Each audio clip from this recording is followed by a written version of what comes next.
హల్లెలూయా. హెబ్రీలకు రాసిన పత్రిక 11వ అధ్యాయం చదువుకుందామండి.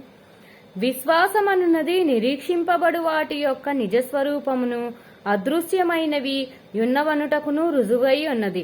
దానిని బట్టియే పెద్దలు సాక్ష్యము పొందిరి. ప్రపంచములు దేవుని వాక్యము వలన నిర్మాణమైనవియు అందుని బట్టి దృశ్యమైనది కనబడెడు పదార్థములచే నిర్మింపబడలేదనియు విశ్వాసము చేత గ్రహించుకొనుచున్నాము.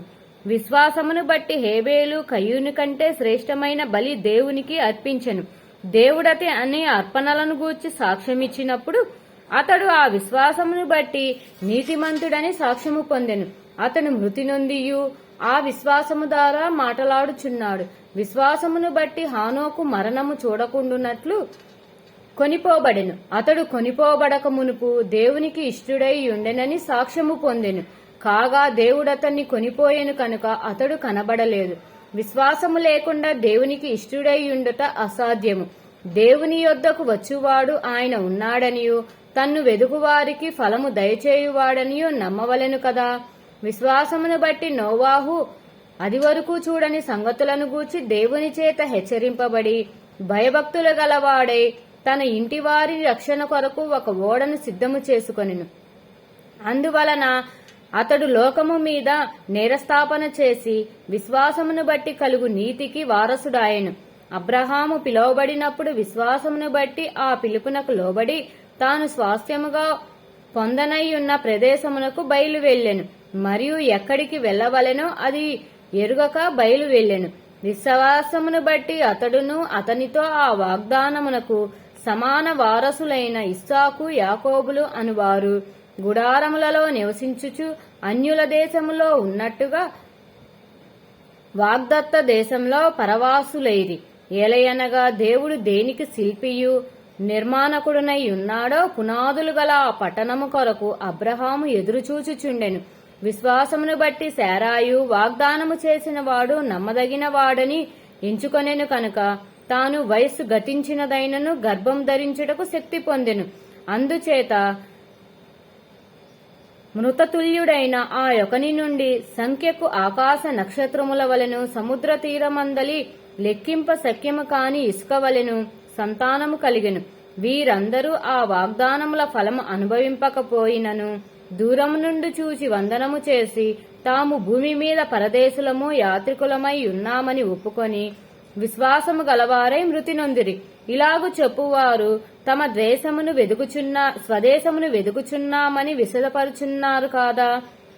వారు ఏ దేశము నుండి వచ్చిరో ఆ దేశమును జ్ఞాపకమందుంచుకొన్న ఎడల మరలా వెళ్ళుటకు వారికి వీలు కలిగియుండెను. అయితే వారు మరీ శ్రేష్టమైన దేశమును అనగా పరలోక సంబంధమైన దేశమును కోరుచున్నారు. అందుచేత తాను వారి దేవుడని అనిపించుకొనుటకు దేవుడు వారిని గూర్చి సిగ్గుపడడు. ఏలయనగా ఆయన వారి కొరకు ఒక పట్టణము సిద్ధపరచియున్నాడు. అబ్రహాము శోధింపబడి విశ్వాసమును బట్టి ఇస్సాకును బలిగా అర్పించెను. ఎవడు ఆ వాగ్దానములు సంతోషముతో అంగీకరించినో ఇస్సాకు వలననైనది నీ సంతానమనబడను అని ఎవనితో చెప్పబడునో అబ్రహాము మృతులను సహితము లేపుటకు దేవుడు శక్తిమంతుడని ఎంచినవాడే తన యొక్క కుమారుణ్ణి అర్పించి ఉపమాన రూపంగా అతనిని మృతులలో నుండి మరలా పొందెను. విశ్వాసమును బట్టి ఇస్సాకు జరగబోవు సంగతుల విషయమై యాకోబును ఏసావును ఆశీర్వదించెను. విశ్వాసమును బట్టి యాకోబు అవసాన కాలమందు ఏసేపు కుమారుల్లో ఒక్కొక్కరిని ఆశీర్వదించి తన చేతి కర్ర మొదలు మీద ఆనుకొని దేవునికి నమస్కారం చేసెను. ఏసేపు తనకు అవసాన కాలము సమీపించినప్పుడు విశ్వాసమును బట్టి ఇశ్రాయేలు కుమారుల నిర్గమమును గూర్చి ప్రశంసించి తన శల్యములను గూర్చి వారికి ఆజ్ఞాపించెను. మోషే పుట్టినప్పుడు అతని తల్లిదండ్రులు ఆ శిశువు సుందరుడై యుండుట చూసి విశ్వాసమును బట్టి రాజాజ్ఞకు భయపడక 3 మాసములు అతన్ని దాచిపెట్టిరి. మోషే పెద్దవాడైనప్పుడు విశ్వాసమును బట్టి ఐగుప్తు ధనము కంటే క్రీస్తు విషయమైన నింద గొప్ప భాగ్యమని ఎంచుకొని అల్పకాలము పాపభోగము అనుభవించుట కంటే దేవుని ప్రజలతో శ్రమ అనుభవించుట మేలని యోచించి ఫరో కుమార్తె యొక్క కుమారుడని అనిపించుకొనుటకు ఒప్పుకొనలేదు. ఏలయనగా అతడు ప్రతిఫలముగా కలగబోవు బహుమానమందు దృష్టియుంచెను. విశ్వాసమును బట్టి అతడు అదృశ్యుడైన వానిని చూచినట్లు స్థిరబుద్ధి గలవాడై రాజాగ్రహమునకు భయపడక ఐగుప్తును విడిచిపోయెను. తొలిచూలు పిల్లలను నాశనము చేయువాడు ఇశ్రాయేలును ముట్టకుండు నిమిత్తము అతడి విశ్వాసమును బట్టి పస్కాకు రక్తప్రోక్షణ ఆచారము ఆచరించెను. విశ్వాసమును బట్టి వాడు పొడినేల మీద నడిచినట్లు ఎర్ర సముద్రములో బడి నడిచిపోయిరి. ఐగుప్తులో అలాగూ చేయజూచి మునిగిపోయిరి. విశ్వాసమును బట్టి 7 దినముల వరకు ప్రదక్షిణము చేయబడిన తరువాత ఎరికో గోడలు కూలెను. విశ్వాసమును బట్టి రహబును వేశ్య వేగుల వారిని సమాధానముగా చేర్చుకొనినందున అవిధేయులతో పాటు నశింపకపోయింది. ఇకను ఏమి చేయుదుము? గిద్యోను, బారాకు, సంసోను, యొఫ్తా, దావీదు, సమయోలును వారిని గూర్చియు ప్రవక్తలను గూర్చియు వివరించుటకు సమయము చాలదు. వారు విశ్వాసము ద్వారా రాజ్యములను జయించిరి, నీతి కార్యములను జరిగించిరి, వాగ్దానములను పొందిరి, సింహముల నోళ్లను మూసిరి, అగ్ని బలమును చల్లార్చిరి, ఖడ్గదారులను తప్పించుకొనిరి, బలహీనులుగా ఉండి బలపరచబడిరి, యుద్ధములో పరాక్రమశాలులైరి, అన్యుల సేనలను పారద్రోలిరి, స్త్రీలు మృతులైన తమ వారిని పునరుద్ధానము వలన మరలా పొందిరి. కొందరైతే మరీ శ్రేష్టమైన పునరుద్ధానం పొందగోరి విడుదల పొందనల్లక యాతన పెట్టబడిరి.